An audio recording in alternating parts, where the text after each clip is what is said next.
تحریر فرمایا ہے کہ ہمارے معاشرے میں اسلام میں جو باندی کا تصور تھا اس کی لوگ عجیب طریقے سے تشریح کرتے ہیں۔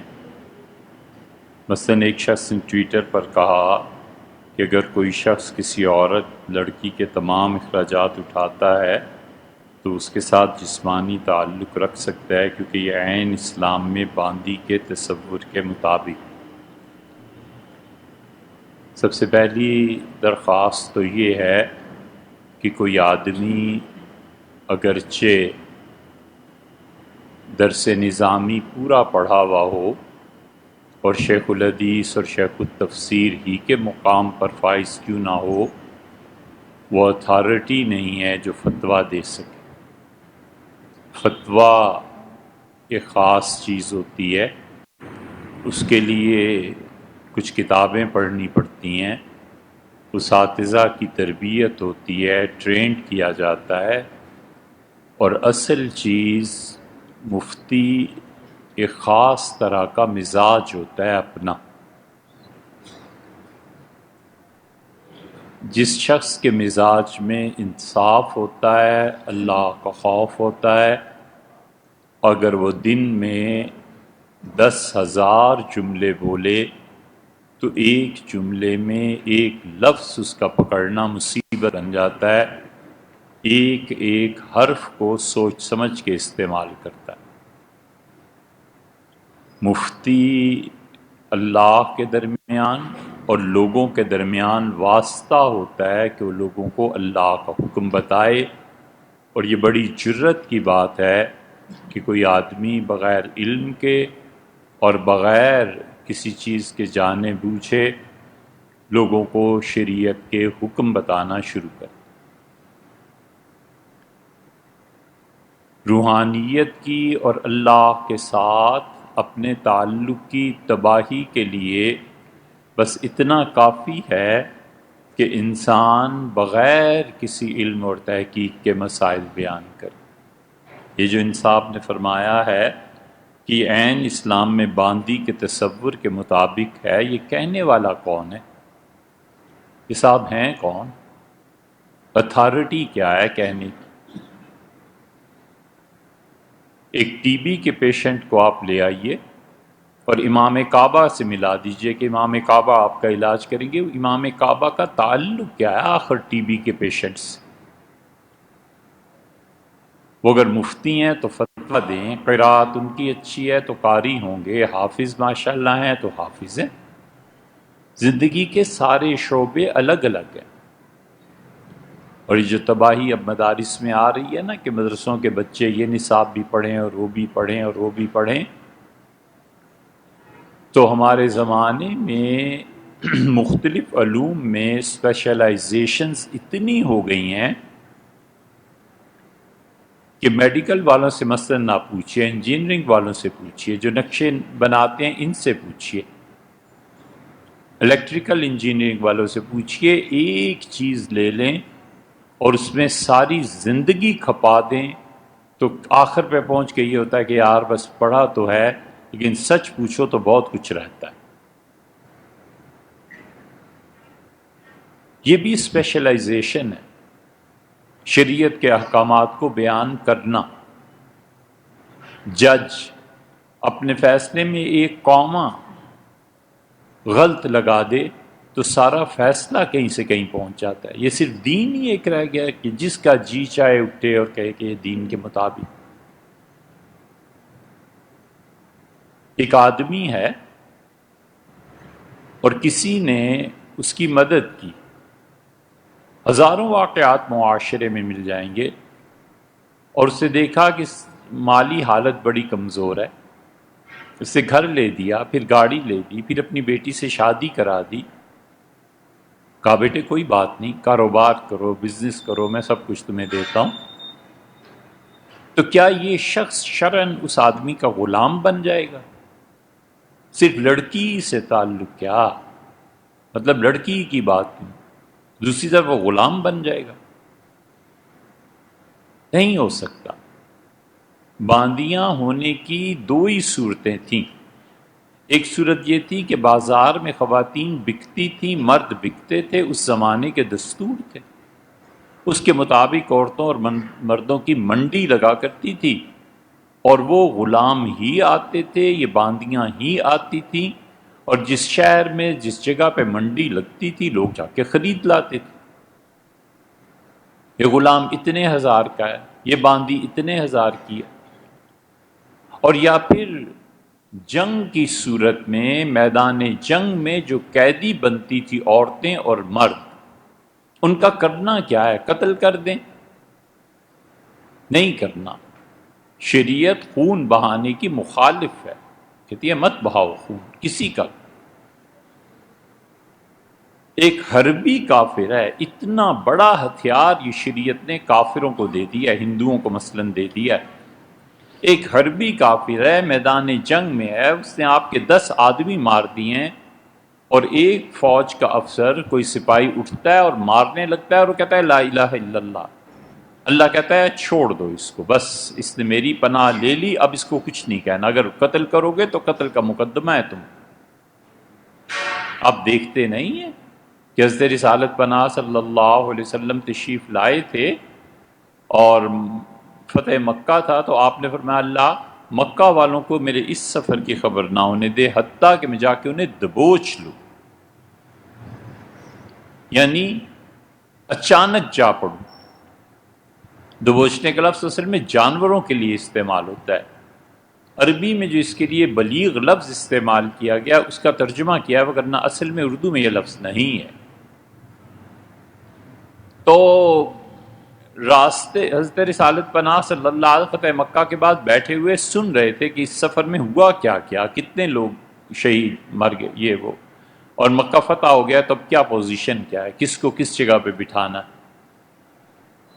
اور کسی نے آ کے بتا دیا کہ آپ کے یہ جو بہت محبت حضور صلی اللہ علیہ وسلم کو، سب سے زیادہ محبت جن سے وفات سے پہلے میں تھی ان میں یہ حضرت زید رضی اللہ عنہ بھی تھے، اور زید سے اتنی محبت تھی کہ حضرت عائشہ رضی اللہ عنہ کہتی ہیں میں اس محبت کی وجہ سے سمجھتی تھی کہ رسول اللہ صلی اللہ علیہ وسلم اپنی وفات کے بعد خلافت انہیں دے دیں گے، زید کو بہت محبت۔ زید ادھر گم ہوئے اور ادھر بے چینی شروع ہوئی، ایسا تعلق تھا زید رضی اللہ عنہ سے۔ کسی نے کہا اللہ کے رسول اس نے قتل کر دیا ہے، بلاؤ۔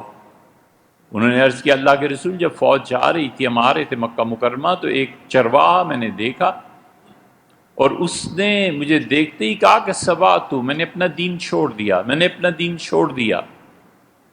پھر میں نے اسے مار دیا۔ میں نے کہا تم اسلام کا لشکر دیکھ کے یہ کہہ رہے ہو، اور پہلے تو تم ہمارے بڑے مخالف ہوتے تھے لوگ۔ وہ کہتے ہیں خود کہ رسول اللہ صلی اللہ علیہ وسلم اتنی تیزی سے اٹھے کہ ان کی اوپر والی چادر جو تھی وہ گھسٹ رہی تھی، اور آپ اسے سنبھلنے سے پہلے بیت اللہ تک پہنچ گئے، اور دونوں ہاتھ ملتزم پہ جا کے چمٹ گئے، پھیلا دیا، اور ان کا اللہم انی بریء مما صنع، اللہ اس قتل سے میں بیزار ہوں، اللہ اس قتل کی میری کوئی ذمہ داری نہیں۔ اور آوزاری کے بعد جب واپسی ہوئی تو مجھ سے فرمایا کہ قیامت میں اگر وہ اپنا کلمہ لے آیا نا تو پھر تم کیا جواب دو گے اللہ کو؟ میں نے کہا اللہ کے رسول اس نے دل سے نہیں پڑھا تھا، بار بار فرمایا اللہ شققت قلبہ، تو نے اس کا دل چیر کے پھر کیوں نہ دیکھ لیا کہ دل سے پڑھ رہا ہے کہ زبان سے؟ اللہ شققت قلبہ، تم نے اس کا دل کیوں نہیں چیر لیا پھر؟ اس لیے یہ جتنی باندیاں اور غلام بنتے تھے انہیں قتل نہیں کیا جا سکتا تھا، ان کے لیے کرنا کیا تھا؟ انہیں اپنے پاس اتنا بڑا ہتھیار شریعت نے دیا، کافر نے 1000 مسلمان مار دیے، خود اس کی باری ہے یہ تو کہتا ہے لا الہ الا اللہ، اللہ کہتا ہے اسے چھوڑ بس، یہ تمہاری، اللہ نے فرمایا ہے کہ اسے پناہ دو حتی یسمع کلام اللہ، اسے اس جگہ پر لاؤ جہاں اسے اطمینان ہو، پھر اسے خدا کا قرآن سناؤ، ثم ابلغوا مأمنا، پھر جہاں وہ سمجھتا ہے کہ اس کی جان محفوظ ہے کافروں کے پاس اسے پہنچا کے آؤ۔ وہ سمجھتا ہے واگا بارڈر کراس کر لے، ٹھیک ہے کرا دو، وہ کہتا ہے دلی جانا ہے دلی بھیج دو، اللہ نے یہ کہا ہے، اتنی امان دی ہے اور خون بہانے کی اتنی سخت مخالفت کی۔ یہ شریعت کا ایک مزاج ہے۔ جب باندیوں اور غلاموں کو قتل نہیں کرنا تو پھر انہیں واپس بھیج دینا ہے، واپس بھیجے تو کافروں کی طاقت اور بڑھتی ہے۔ عقلاً صورت کیا رہ جاتی ہے کہ اپنے پاس رکھو اور ان کی تربیت کرو۔ رسول اللہ صلی اللہ علیہ وسلم پھر یہی کرتے تھے، تیسری جو عقل کی صورت تھی، اور بسا اوقات تبادلے میں بھی قیدی ایک دوسرے کے چلے جاتے تھے۔ یہ ہوا ہے سارا۔ اب یہ جو خواتین آتی تھیں، کمانڈر کا یہ کہہ دینا کہ یہ لڑکی میں نے تمہیں دی، یہ اسی طرح ہے جیسے اس کا کہنا کہ میں نے اس خاتون کا نکاح آپ کے ساتھ اتنے حق مہر میں اور اتنے گواہوں کی موجودگی میں دے دی۔ یہ دونوں جملے ہم وزن ہیں، بس یہ ہوتا تھا۔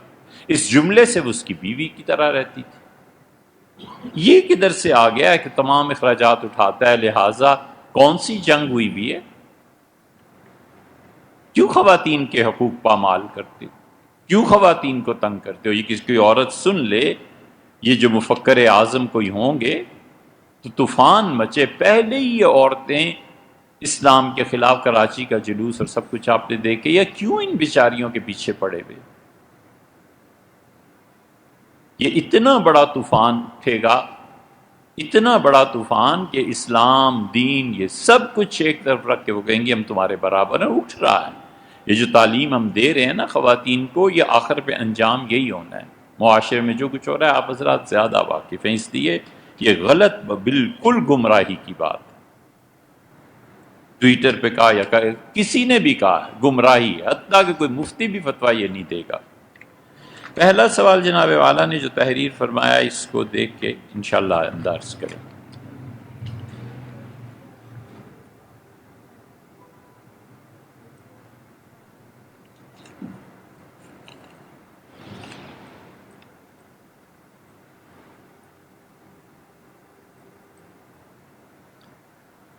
اگر بھائی حد سے زیادہ تنگ کرنا شروع کر دے بغیر کسی وجہ سے تو اس کے لیے بد دعا کرنا جائز ہے۔ بد دعا جو ہوتی ہے نا، یہ آپ کے اللہ کے ہاں انصاف ہے اس معاملے میں، اور ظاہر ہے کہ اس کے ہاں ساری چیزیں انصاف پہ مبنی اور حکمت پہ اور رحمت پہ۔ تو اگر بد دعا کرے گا تو اس کی مظلومیت کم ہو جائے گی، کیونکہ اس سے کچھ بدلہ لے لی نہ، اپنا دل کی بڑاس نکال لی، مظلومیت، اس کا اجر یا اس کا ثواب جو ملنا تھا صبر کرنے کی وجہ سے وہ کم ہو جائے گا۔ کرتا رہے بد دعائیں تو اپنا اجر کم کر دے گا، اور بد دعا کو اللہ نے قبول فرمانا ہے یا نہیں فرمانا یہ اس کا معاملہ ہے۔ کفار مکہ تھوڑی بد دعائیں رسول اللہ صلی اللہ علیہ وسلم کے لیے کرتے رہے، قبولیت تو اللہ کے یہاں ہے نا۔ ایک تو صبر کرے، بہتر یہی ہے، اور بد دعا دے بھی دے تو بھی اس کی اجازت تو ہے شریعت میں، لیکن یہ نہ سمجھے اس کے بعد جو آفت آتی ہے نا، اس بیچارے کے مال میں، جان میں کوئی نقصان ہو گیا تو بس پورے شہر میں ڈھنڈورا پٹے گا کہ دیکھ لیا ہم اللہ والوں کو ستاتے ہیں تو پھر کیسے ہوتا ہے، دیکھ لیا ہم خدا کے دوستوں میں سے ہمیں جو چھیڑتا ہے نا پھر اس کا گھر اجڑ جاتا ہے۔ اس طرح کے جملے آدمی کو خود برباد کر دیتے ہیں۔ ام المومنین سے عائشہ رضی اللہ عنہ کے پاس رسول اللہ صلی اللہ علیہ وسلم ایک چور کو چھوڑ گئے، فرمایا یہ پکڑا تو گیا ہے اور میں نماز پڑھا کے آتا ہوں۔ ام المومنین رضی اللہ عنہ کہتی ہیں مجھے دھیان نہیں رہا، اٹھ کے بھاگ گیا۔ تو رسول اللہ صلی اللہ علیہ وسلم جب تشریف لائے تو پوچھا اس کا کیا ہوا؟ میں نے کہا وہ تو بھاگ گیا۔ تو رسول اللہ صلی اللہ علیہ وسلم تیرے ہاتھ ٹوٹے، تمہیں جو میں نے کہا تھا کہ اس پہ نگاہ رکھنا، اور پھر بھگایا کچھ لوگوں کو، وہ پکڑ کے لے آئے۔ تو حضرت عائشہ رضی اللہ عنہ اپنے ہاتھ دیکھ رہی تھیں بار بار، تو رسول اللہ صلی اللہ علیہ وسلم یہ کیا کر رہی ہو؟ تو انہوں نے کہا میں سوچ رہی تھی کہ آپ کی بد دعا اتنی جلدی قبول کیوں نہیں ہوگی، میرے ہاتھ کیوں نہیں ٹوٹ گئے۔ تو رسول اللہ صلی اللہ علیہ وسلم فوراً بیت اللہ کی طرف پھر گئے اور ہاتھ اٹھائے، اور مسلم کی روایت میں آتا ہے آپ نے کہا اللہ میں بھی بشر ہوں، کبھی کسی کو برا بھلا کہہ دوں، کبھی کسی کے لیے بد دعا کر دوں، تو اللہ میری اس بد دعا اور برا بھلا کہنے کو بھی اپنی رحمت میں تبدیل کر دے، اس آدمی پر رحم فرما۔ اسی لیے یہ جو اہل تشیع روایت پیش کرتے ہیں کہ رسول اللہ صلی اللہ علیہ وسلم نے معاویہ رضی اللہ عنہ کو بلایا اور انہوں نے کہا میں کھانا کھا رہا ہوں، تو آپ نے اللہ اشبع اللہ بطنا، اللہ اس کا پیٹ نہ بھرے۔ تو اگر رسول اللہ صلی اللہ علیہ وسلم یہ ثابت بھی ہو تو اصول یہ ہے کہ آپ نے فرمایا میں نے جس کے لیے بھی بد دعا کی ہے، میں نے اللہ سے یہ بھی دعا کر دی ہے کہ اللہ اسے رحمت بنا دے، تو اس معاویہ رضی اللہ عنہ کے حق میں رحمت ہی ہو گئی۔ اس لیے بد دعا بچنا چاہیے۔ اور دوسری چیز اس کے بعد جو ہے وہ یہ کہ اپنے آپ کو کوئی بزرگ نہ سمجھنے لگے۔ حضرت عثمان رضی اللہ عنہ کا حضرت کعب رضی اللہ عنہ سے کچھ معاملہ تھا مالی، حضرت کعب رضی اللہ عنہ کا میں نے قرض واپس کر دیا تھا، سیدنا عثمان رضی اللہ عنہ کا نہیں کیا تھا، تو بلا لیا، عدالت میں چلے گئے، تو قاضی نے کہا امیر المومنین آپ قسم کھائیں کہ آپ نے پیسے وصول نہیں کیے۔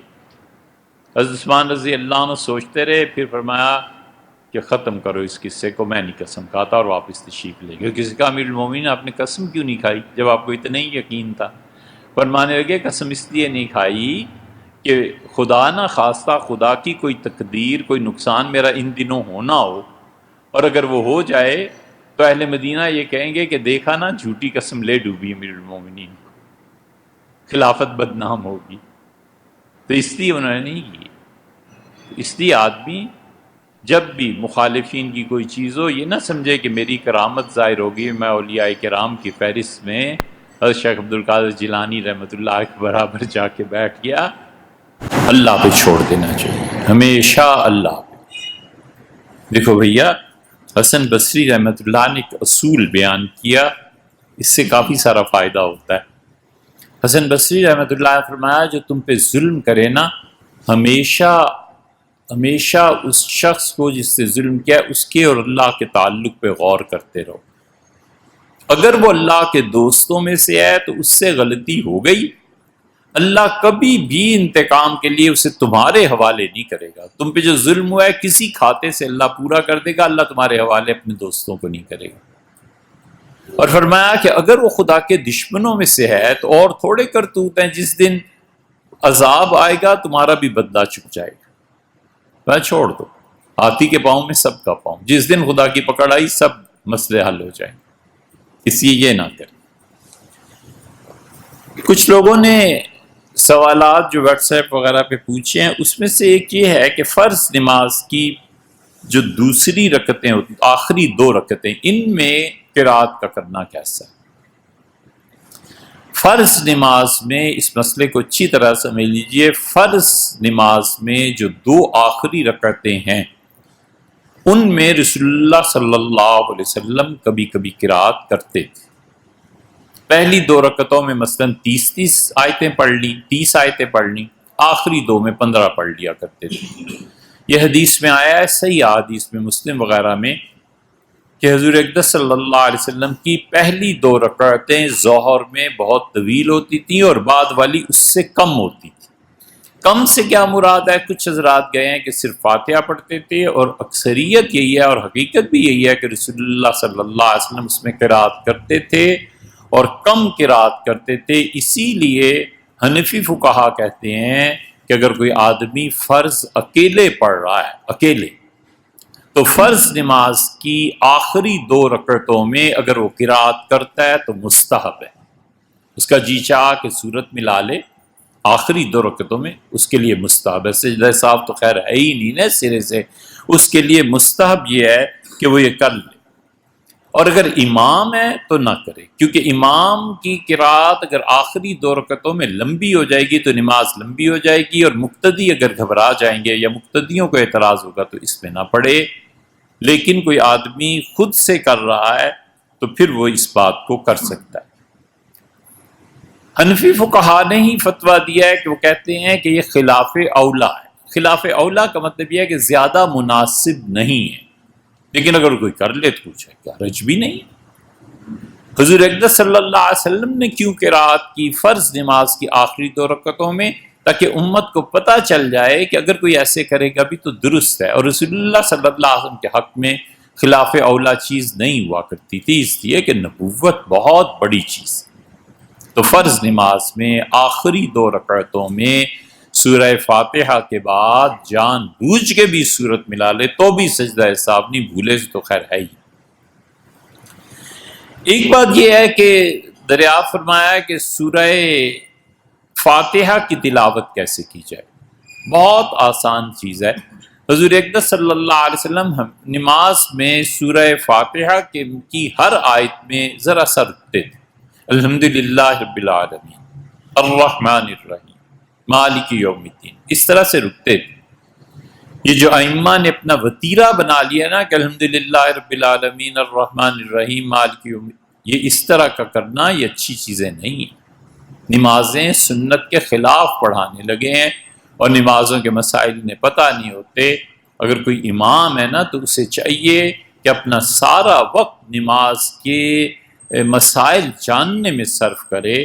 نماز کوئی چھوٹی سی عبادت نہیں ہے، اس لیے ہمیشہ ہر آیت پہ ٹھہرنا چاہیے۔ ام المومنین ام سلمہ رضی اللہ عنہا کی ہاں یہ آیا ہے ترمذی کی روایت میں، اور اسی پہ فتویٰ دیا ہے حنفی فقہا نے کہ مستحب ہے، ثواب ہے، زیادہ بہتر ہے۔ پھر دوسری حدیث حضرت ابو ہریرہ رضی اللہ عنہ کی بھی آئی ہے کہ رسول اللہ صلی اللہ علیہ وسلم جب آدمی نماز میں قرات شروع کرتا ہے اور کہتا ہے الحمدللہ رب العالمین تو اللہ تعالیٰ فرماتے ہیں حمدنی عبدی، میرے بندے نے میری تعریف بیان کی۔ الرحمن الرحیم تو اللہ تعالیٰ فرماتے ہیں میرے بندے نے، ہر آیت کا اللہ جواب دیتا ہے اور کہتا ہے میرے بندے نے میری رحمت کو بیان کیا۔ مالک یوم الدین اللہ تعالیٰ فرماتے ہیں میرے بندے نے انصاف کے دن کی بات کی۔ ایاک نعبد و ایاک نستعین بینی و بین عبدی، اور جب وہ ایاک نعبد و ایاک نستعین پڑھتا ہے تو اللہ فرماتے ہیں یہ میرے اور میرے بندے کے درمیان کامن چیز آ گئی، مشترک چیز آ گئی۔ وَلِعَبْدِي مَا سَأَلَ، اور ہم اپنے بندے کو دیں گے جو وہ مانگے گا۔ اس کے بعد کہتا ہے اهْدِنَا الصِّرَاطَ الْمُسْتَقِيمَ، یہ دعا آ گئی نا۔ اس میں بھی ہر آیت پر رک کر جواب دینا، اللہ کا ارشاد فرمانا اور بندے کا پڑھنا، اس سے بھی روشنی پڑتی ہے کہ نماز میں اپنی ہو، امامت ہو، کچھ بھی ہو، ایک ایک آیت کو الگ الگ کر کے پڑھنا چاہیے۔ ایک مسئلہ ہے ذرا نازک، اس لیے غور سے سن لیجیے۔ اس سے دو مسائل ہیں ایک ہی طرح کے لیکن مختلف ہیں۔ ایک شخص سورت ملانا بھول گیا، یہ کئی مرتبہ ہوتا ہے کہ سورت آدمی ملانا بھول جاتا ہے۔ اگر سورت کا ملانا بھول گیا تو رکوع میں یاد آیا، اگر رکوع میں ہی رکوع کے بعد کھڑا ہو گیا تو وہ نہیں ہے، رکوع میں یاد آیا تو اسے چاہیے کہ پلٹے، پھر کھڑا ہو اور پلٹ کر پھر وہ اس کے بعد سورت کو پڑھے۔ یہ اس کا رکوع ہو گیا، اٹھا اس سے سورت پڑھی، اور رکوع کے بعد اگر یاد آیا تو آخر پہ سجدہ صاف کر لے، بس کھڑا ہوگا اور یہ پڑھے گا، سورت کو ملائے گا، اور پھر اس کے بعد یہ وہاں سے سجدے میں جائے گا، کیونکہ ایک رکوع اس نے کر لیا ہے جو فرض تھا اس کا پورا ہو۔ اور قنوت اگر رکوع میں یاد آئے، دعائے قنوت، اور وہ آخر پہ سجدہ صاف بھی کرے گا پہلے مسئلے میں، دعائے قنوت اسے یاد آئی جب رکوع کے لیے جھک گیا تھا، تو اب یہ نہ کھڑا ہو۔ اگر یہ لوٹے گا اور قنوت دوبارہ پڑھے گا تو رکوع نہ کرے، دعائے قنوت بھول گیا، اور کئی مرتبہ ہوتا ہے، وتر میں ہوتا ہے نا، رکوع میں چلا گیا تو اسے چاہیے کہ نماز کو جاری رکھے، واپس نہ قنوت کی طرف آئے۔ اور اگر آ گیا، اب دو ہی صورتیں ہو سکتی ہیں، جب آیا تو اس نے کیا کیا، اس نے قنوت پڑھی اور پھر رکوع میں گیا دوبارہ، تو چونکہ اصل میں رکوع ایک مرتبہ فرض تھا، اس نے دو مرتبہ کیا، نماز ٹوٹ جائے گی۔ اور اگر یہ کھڑا ہو گیا قنوت کے لیے اور ایک رکوع کر چکا تھا، دوسرا اس نے نہیں کیا، سیدھا سجدے میں چلا گیا، تو آخر پہ سجدہ سہو کر لے، نماز ہو جائے۔ سورت بھول گیا ہے، سورت بھول گیا ہے، رکوع میں یاد آئی ہے، پلٹے، سورت پڑھے اور سجدے میں چلا جائے اور نماز جاری رکھے اور آخر پہ سجدہ صاف کر لے. اور اگر قنوت بھول گیا ہے اور رکوع میں جا کر یاد آئی ہے تو اب کچھ نہ کرے، آرام سے نماز پڑھے، آخر پہ سجدہ صاف کرے. اگر یہ اٹھ گیا ہے تو اب اس نے کیا کیا ہے؟ دو ہی صورتیں ہو سکتی تھیں، یا تو دوبارہ رکوع کرتا، اگر دوبارہ رکوع میں گیا تو سجدے کی تاخیر کی وجہ سے اس کی نماز ٹوٹ جائے گی. اور اگر اس نے دوسرا رکوع نہیں کیا، اسے کہا ایک مرتبہ کر جو چکا ہوں، فرض پورا ہو گیا، سیدھا سجدے میں گیا ہے تو آخر پہ سجدہ صاف کر لے، نماز ہے. یہ دونوں میں باریک فرق ہے، ان دو مسائل کو الگ الگ یاد رکھنا چاہیے. ایک سوال یہ کیا ہے کہ اسٹینلے نے جناح آف پاکستان ایک کتاب لکھی ہے، اس کا انہوں نے حوالہ بھی دیا ہے، اور انہوں نے پوچھا ہے کہ مسٹر جناح پہ کوئی مکمل کتاب ہو، کوئی چیز ہو. بھائی ہماری نظر سے اب تک نہیں گزری، اور اس کی شاید ایک وجہ یہ بھی ہے کہ ملک میں جناح صاحب پہ ڈاکٹریٹ پہ پابندی ہے. اگر ڈاکٹریٹ کی اجازت ہوتی تو بہت لوگ لکھتے، اس کو مقالے کے طور پہ بچے پیش کرتے، پڑھتے، تو یہ کتابیں زیادہ عام ہوتی. اسٹینلے نے جو لکھی ہے ہم نے بھی بڑے شوق سے پڑھی، مگر ہمیں لگا کہ اس میں مبالغہ بہت ہے. اور وہ اس وجہ سے لگا کہ کوئی آدمی اس ملک کی ہسٹری نہیں لکھ سکتا جب تک کہ وہ اپنی زندگی وقف کرے اور جائے جا کر برطانیہ میں جو پورے ریکارڈ پڑے ہوئے ہیں وہ سارے کھنگالے. اللہ کا شکر ہے، ہمارے ایک دوست ہیں، ان کی جدوجہد سے 6 ہفتے کے لیے انہوں نے ہماری لائبریری کو یہ اجازت دی ہے کہ ہم برطانیہ انڈیا آفس لائبریری، پرانی موجودہ برٹش لائبریری کو 6 ہفتے تک ہم دیکھ سکتے ہیں. تو 6 ہفتے میں یہ 1 ہفتہ تقریباً گزر گیا، 5 ہفتے ہمارے پاس باقی ہیں. ہم اس میں دیکھ رہے ہیں پچھلوں کی تاریخ کی، انہوں نے کیا کیا تھا، ملک کیسے بنا تھا، یہ چیزیں کیا ہوئی تھیں، اور پاؤں سے زمین نکل جاتی ہے کہ کون کون کیا کرتا رہا، اور یہ کشمیر کا مسئلہ کیا ہوا. ظاہر ہے کہ ہمارا موضوع سیاست نہیں ہے، اس لیے ہم یہ صرف ان بچوں کے لیے عرض کر رہے ہیں کہ جنہوں نے ڈاکٹریٹ کرنی ہے، ہسٹری میں کام کرنا ہے. کوئی شخص اس ملک کی تاریخ نہیں جان سکتا جب تک کہ وہ وہاں نہ جائے. 1906 میں فیصلے ہو گئے تھے سب کچھ، بعد کی جد و جہد اور تحریکیں یہ آپ کو عکس نظر آئیں گی، اس میں سکھوں کی چیزیں نظر آئیں گی، ہندوؤں کی نظر آئیں گی. انہوں نے جو ریکارڈ اب اوپن کیا ہے ہمارے واسطے دیکھنے کو، اس میں بھٹو صاحب اور جنرل ضیاء الحق صاحب تک کا ریکارڈ ہے. اگر کوئی شخص دیکھنا چاہے، ہمیں یہ اجازت نہیں ہے کہ ہم اس کو فوٹو کاپی کریں یا ڈاؤن لوڈ کرنے کی کوشش کریں. ہم چاہتے بھی نہیں، جب انہوں نے پابندیاں لگائیں تو ہم کیوں کریں گے تو آئندہ شاید یہ پابندیاں، یہ آزادی بھی نہ ملے. لیکن وہ سب پڑھنے لکھنے کی بات ہے. ایک یہ سوال کیا ہے کہ ترتیل قرآن پاک کی. دیکھو بھئی، ترتیل کیا ہے؟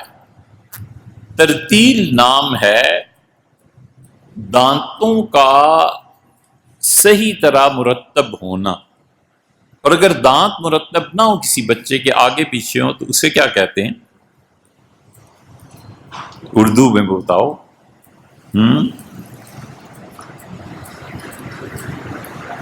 اردو پڑھتے نہیں نا؟ در پردہ نہیں، یہ لفظ غلط ہو گیا. در حقیقت جو لوگ بھی اردو نہیں پڑھتے اور اردو نہیں سیکھتے اور اردو کو عام نہیں کرتے، وہ ہندوؤں کی بالواسطہ مدد کر رہے ہیں. وہ بھی تو اردو کو مٹا رہے ہیں. تو اس لیے ترتیل اصل میں سیدنا علی رضی اللہ عنہ نے بیان کی. ترتیل لغت میں وہ کہتے ہیں کہ رتل الاسنان. رتل الاسنان کا مطلب ہے کہ دانتوں کا ایک دوسرے کے ساتھ صحیح مناسبت میں ہونا. یہ ڈاکٹرز لگاتے ہیں نا بچوں کے، وہ ایک سانچہ برس، وہ جو کچھ بھی لگاتے ہیں اس کی وجہ سے دانت ترتیب میں آ جاتے ہیں. اسے کہتے ہیں رتل الاسنان، دانتوں کا ترتیب میں آ جانا. یا عرب دوسرا محاورہ بولتے ہیں صغر الاسنان، دانتوں کا ایک دوسرے کے برابر میں آ کے خوبصورت ہو جانا. تو رتل الاسنان یہی ہے کہ وہ دانت آپس میں مل جاتے ہیں، اور دانت جب نہیں ملے ہوتے آگے پیچھے ہوتے ہیں، جیسے بچوں میں یا اسے کہتے ہیں کھونڈے، سمجھے؟ کہتے ہیں ارے اس لونڈے کو دیکھو کھونڈے دانتوں والا۔ کیا کھونڈے دانت ہیں، کیسے چبائے چلا جا رہا ہے، صحیح ہے؟ یہ ہے اردو کھونڈے۔ تو ترتیل اس سے نکلا ہے، یہ تو ہے اس کا لغوی ترجمہ۔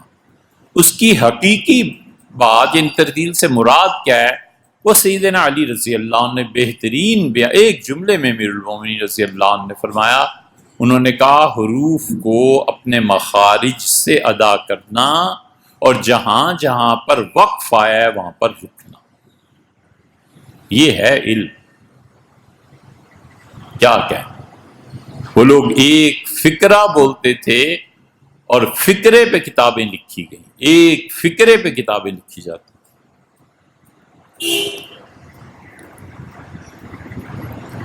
اس ترتیل کی تفصیل یہ ہے کہ ایک تو یہ ہے کہ مخارج کے مطابق ادا کیا جائے، جیسے عین ہے، جیسے قاف ہے، جیسے اور حروف ہیں۔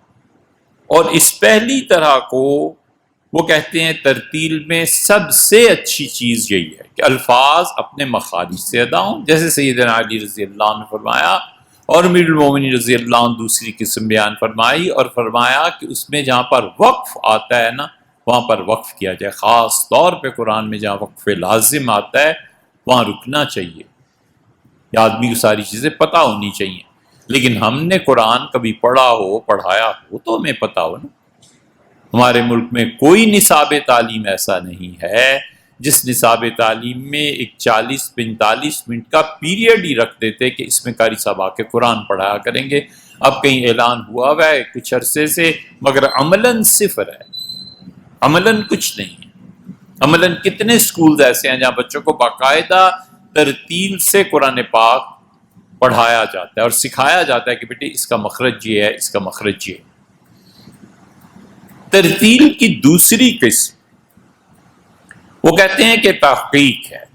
تحقیق کا مطلب یہ ہے کہ جیسے تلاوت کرتے ہیں، جیسے جلسوں میں تلاوت کرتے ہیں نا کہ اسے بہت خوبصورت دلکش بنا کر پڑھنا، ترتیل نماز میں اور تحقیق جلسوں میں ہوتی ہے کہ ہر لفظ پوری طرح صحیح طرح جیسے آپ سنتے رہتے ہیں۔ تیسری چیز ہے حدر، یہ بھی ترتیل میں شامل ہے۔ حدر کا مطلب یہ ہے کہ قرآن کریم کو اس کے مخارج کی ادائیگی کے ساتھ ساتھ جلدی پڑھنا، جیسے تراویح میں ہوتا ہے، تراویح میں جلدی جلدی پڑھتے ہیں لیکن الفاظ کی ادائیگی صحیح ہوتی ہے، یہ ہے تیسری چیز۔ اور چوتھی چیز ہے تدویر۔ تدویر کا مطلب یہ ہوتا ہے کہ وہ نہ تو اس طرح پڑھے کہ جیسے حدر میں پڑھتے ہیں اور نہ اس طرح پڑھے جیسے ترتیل میں پڑھتے ہیں، بلکہ درمیانی کیفیت اس کی ہو کہ تلاوت سے تھوڑا سا آگے چلا جائے اور حدر جیسے تراویح میں پڑھتے ہیں اس سے پہلے رہے، اس کو کہتے ہیں۔ یہ ترتیل نماز میں ثواب کی چیز ہے، اور حتیٰ کہ بعض اوقات تو اس کے بغیر نماز ہوتی ہی نہیں۔ وقف جہاں پہ لازم ہوتے ہیں وہ نہیں کرے گا تو نماز اس کی ٹوٹ جائے گی۔ اس لیے ترتیل جو ہے اس کو سیکھنا چاہیے، الفاظ کے مخارج اور ادائیگی اور یہ چیزیں انسان کو پتہ ہونی چاہیے۔